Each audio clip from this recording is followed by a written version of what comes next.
Señores, hay 130.000 personas que lo hacen, que trabajan más allá de los 65 años. Para comentar estas noticias y darnos un poco de norte, el abogado José María del Río está con nosotros y también la psicóloga fundamental para hablar de esto, Esther Gris. Bienvenidos. Gracias. Y sobre todo ventajas del trabajador que vaya más allá de los 65. Hombre, ventajas, las ventajas normales es que el trabajador se va a sentir útil, es decir, una persona que de alguna manera con 65 años sigue teniendo capacidad de trabajar, es una persona que se va a considerar útil. Esas ventajas van a depender mucho de cuál haya sido el tipo de trabajo que haya tenido una persona desde el inicio de su relación laboral hasta la finalización y, por tanto, el lugar donde ha venido trabajando, porque no es lo mismo, y lo entenderemos todos, un trabajador que ha efectuado su trabajo en una empresa, en un despacho, tranquilamente, haciendo actividades meramente administrativas, que un trabajador que ha estado a pie de obra y que de alguna manera ha estado en su lugar de trabajo, batallando en su lugar de trabajo, que es la propia calle, y que de alguna manera eso le ha afectado tanto a su persona como a su vida mucho más, ¿no? Y por tanto eso sí se tendrá en cuenta. Claro, y hablamos de lo psicológico también, sí. Esther, que prácticamente José María lo ha tocado por encima.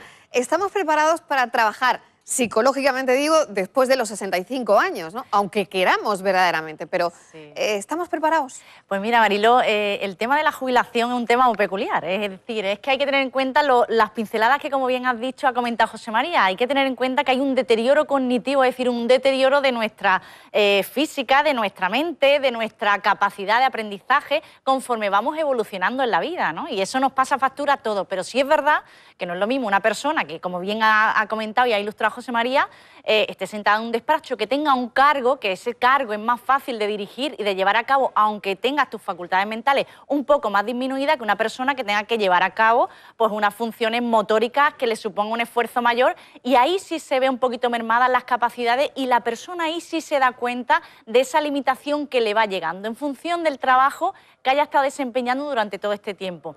Ahí es donde sí verdaderamente es conveniente trabajar y dar pautas a estas personas para que se sientan útiles y no vean como que la jubilación va asociada a que ya me voy a morir, a que voy a ser un enfermo y a que no voy a servir para nada.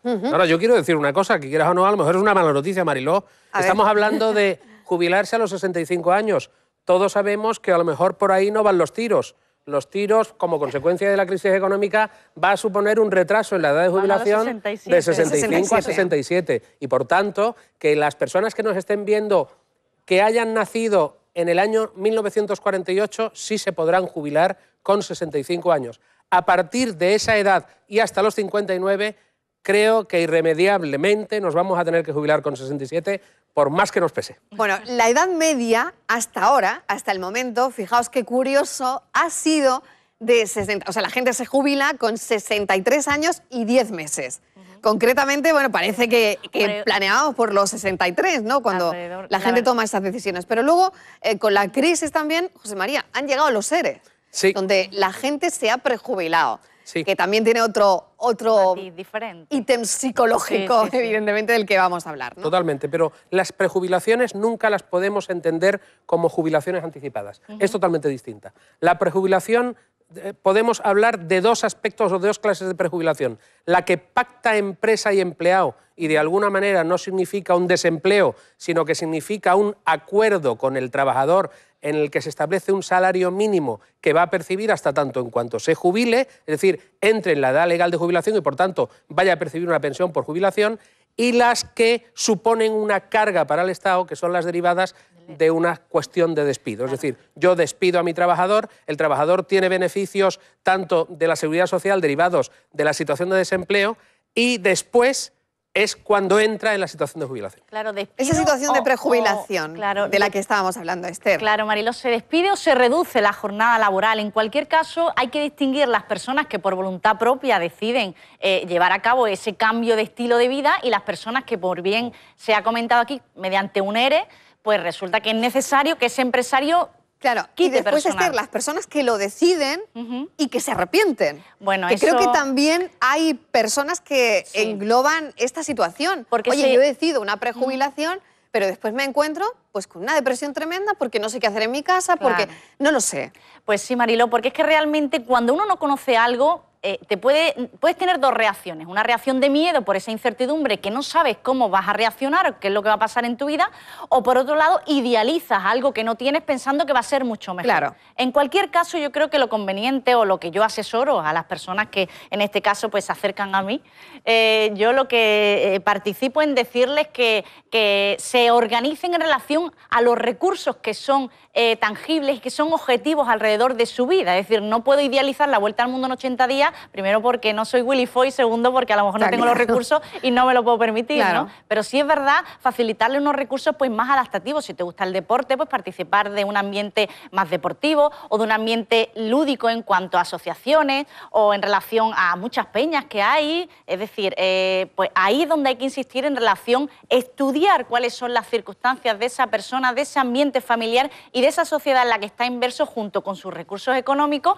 para que sean lo más objetivos y realistas esas decisiones que yo voy a tomar, ¿no? Bueno, pues nuestra psicóloga y también con nuestro abogado.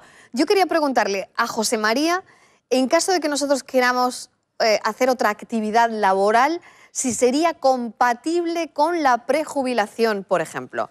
La prejubilación no, Mariló. La jubilación anticipada sí. Sí. Que son dos conceptos totalmente distintos. Es decir, yo puedo estar sometido a una jubilación flexible o a una jubilación parcial que me lo permite la ley siempre y cuando tenga una serie de requisitos, y en esa jubilación flexible y parcial sí voy a poder tener derecho o acceso al mercado laboral a través de un contrato a tiempo parcial, por ejemplo. Entonces voy a recibir la pensión de jubilación que se reducirá proporcionalmente en función al número de horas que estoy destinando a ese contrato de tiempo. Ahora, lo que dice Manuel no es jubilación anticipada, es prejubilación.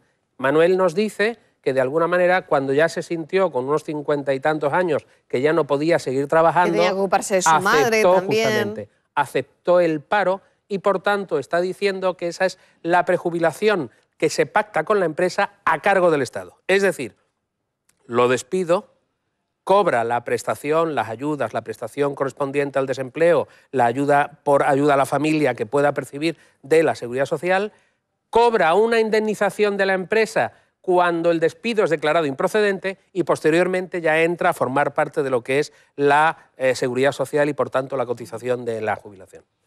Claro, y el caso además es que, hombre, Manuel, además se nota, ¿no? Es decir, son personas que independientemente de los datos que se decían al principio, tienen una edad que a priori se puede decir que ha sido muy prematuro, ¿no? A la hora de acogerse a ese tipo de circunstancias, pero es que no todas las circunstancias son iguales y en mi caso tengo que yo mirármelo yo en relación a por qué yo tengo que tomar esa decisión, para que no me sirva un poco de desánimo si me comparo con otras personas que a lo mejor son más mayores que yo y que están activos y que obviamente cuando una persona se encuentra en líneas generales con un bajo estado de ánimo, siempre al de enfrente lo ve que está mucho mejor, que está en mejores condiciones y no es así. Es decir, uno tiene la verdad de todo y si este señor Manuel tomó la decisión en ese momento de llevar a cabo este cambio de vida es porque verdaderamente lo necesitaba y no se encontraba él, objetivamente hablando, en circunstancias óptimas como para desarrollar el trabajo que realizaba en ese momento. En el tema de jubilación, y lo estamos hablando, y es lo que planea ahora mismo en esta conversación que estamos manteniendo, hay diferentes aspectos. Uno de sentirse bien, otro de no tan bien. Bueno, yo quiero... Significativo para demostrar, no todo el mundo tiene que tener habilidades para escribir un libro, ni todo el mundo tiene que tener la capacidad ni el gusto de ir a la universidad, pero está claro que todo el mundo sí tiene una capacidad para hacer algo. Y lo que sí es cierto, es lo que decía Juan Antonio en el vídeo, es que se rompe, es decir, de una dinámica diaria en la cual tienes unos estreses, tienes unas actividades, tienes unas obligaciones, a imponértelas tú es complicado. Nosotros, todas las personas, estamos como preparadas a nivel mental para tener una estructura, tener las cosas organizadas con una cierta flexibilidad y a eso hay que abogar las personas que se jubilen, en seguir con esa dinámica, pero obviamente mucho más flexible y con mucha tranquilidad, ¿no? Lo que sí es cierto es que algo deben hacer, Mariló, porque yo tengo compañeros jubilados que pasan los días y las horas muertas porque ni siquiera pueden estar en sus casas porque sus esposas o compañeras dicen que a partir de la jubilación el hombre es un estorbo. Y yo entiendo que no debe ser un estorbo un hombre después de la jubilación porque puede hacer muchas cosas. Mira, también hay casos que dicen que cuando mi marido se jubile yo me pongo a trabajar. Otro de los casos también, pero bueno, hay vida después de la jubilación. Justo en ese aspecto queremos incidir, José María, porque hay personas que sencillamente, oye, pues se dedican a disfrutar de la vida. Mi compañera Noemí Montes, castañuelas, baile, ¿cuántas cosas dejamos de hacer cuando estamos trabajando? Cuando no tenemos tiempo, ¿no? Y además son muchas las cosas que no hacemos, ¿no? Muchas. Y además es muy importante lo que dice Loli, porque aunque ella diga, y es cierto que no tiene en cuenta el reloj, hombre, sí lo tiene en cuanto a que se levanta, está a una hora determinada en un sitio, tiene una serie de actividades programadas. A eso es lo que hay que intentar pensar para que cada uno busque en esos círculos en el que se pueda sentir más identificado. Y un dato muy importante, Mariló, que también ocurre mucho, es el hecho de asociar la jubilación al desprestigio social. Es decir, como ya no soy una persona activa, ya no sirvo para nada, ¿no?